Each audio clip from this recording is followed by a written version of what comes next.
தரமான செய்கை கேள்விப்பட்டிருக்கீங்களா? அதுதான் ஆஸ்திரேலியா எக்ஸாக்ட்லி போய் வெஸ்ட் இண்டீஸ்ல பண்ணிட்டு வந்திருக்காங்க. 8-0ங்க, 3-0 in test matches, 5-0 in T20.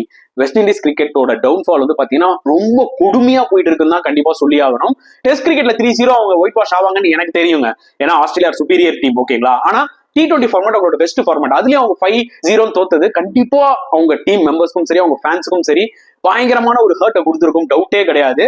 ஒரு பக்கம் ஆஸ்திரேலியா டீம் எடுத்து பாத்தீங்கன்னு வச்சுக்கோங்களேன், மிச்சல் மார்ஷ், ஓகே, ஒரு பக்கம் மேக்ஸ்வெல் ஓப்பனிங் இறங்குறாரு, ஜாஸ் இங்கிலீஷ், அதுக்கப்புறம் வந்து இன்ஜுரிக்கு அப்புறம் கேமரன் கிரீன் வேற லெவல்ல விளையாடிட்டு இருக்காரு, அதுக்கப்புறம் டின் டேவிட் 38 பால்ல ஒரு 100 அடிச்சிருக்காரு, மிச்சல் ஓவன் அன்ஸ்டாப்பபிளா இருக்காரு டெபியூ பண்ணதுல இருந்து, அது இல்லாம ஹார்டி வேற வராரு.